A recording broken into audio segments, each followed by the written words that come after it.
सल्लल्लाहु अलैहि या रसूल अल्लाह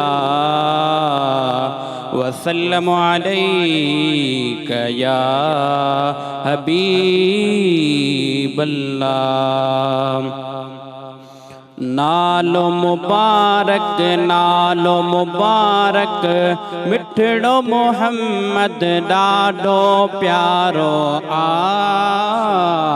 उन जे मुहाबे हर मोमिन ता माफ़ मुजारो आ। नालो मुबारक मिठड़ो मोहम्मद ॾाढो प्यारो आ उन जे मुहाबे हर मोमिन ता माफ़ मुजारो आ। अर्शी फरशी सदके सजण जे परवर क्या पैदा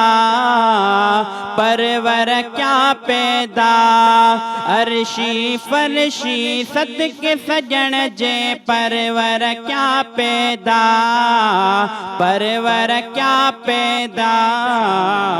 रोशन उन जे नूर मजा थियो सिज चंद्र तारो आ उन जे मुहाबे हर मोमिन ता माफ़ मुजारो आ। नालो मुबारक मिठड़ो मोहम्मद ॾाढो प्यारो आ उन जे मुहाबे हर मोमिन ता माफ़ मुजारो आ। हज़रत आदम बीबी हवा के बारी बख्श कयो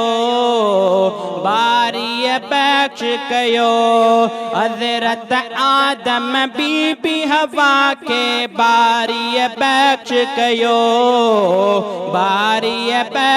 कयो चोत वसीलो तनवर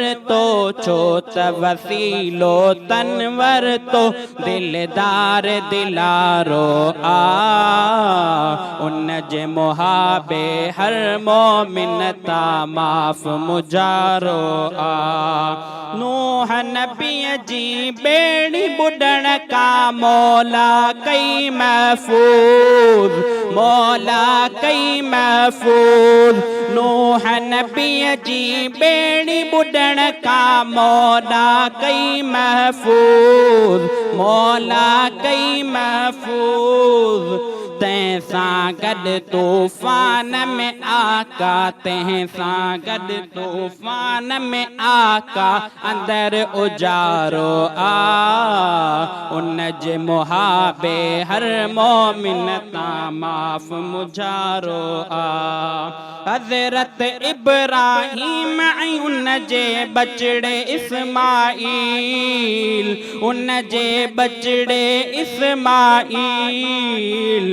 तन ते थी भलाई छो त उन सां गॾु आका ई भलारो आ उन जे मुहाबे हर मोमिन ता माफ़ मुजारो आ। नालो मुबारक मिठड़ो मोहम्मद ॾाढो प्यारो आ उन जे मुहाबे हर मोमिन ता माफ़ मुजारो आ। अवेस करनी महबूबन सा के दिन मोहब्बत कई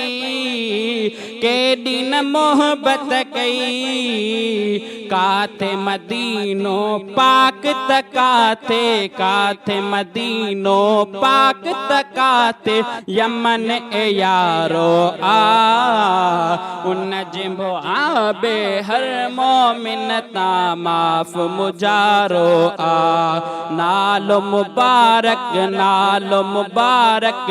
मिठड़ो मोहम्मद ॾाढो प्यारो आ उन जे मुहाबे हर मोमिन ता माफ़ मुजारो आ।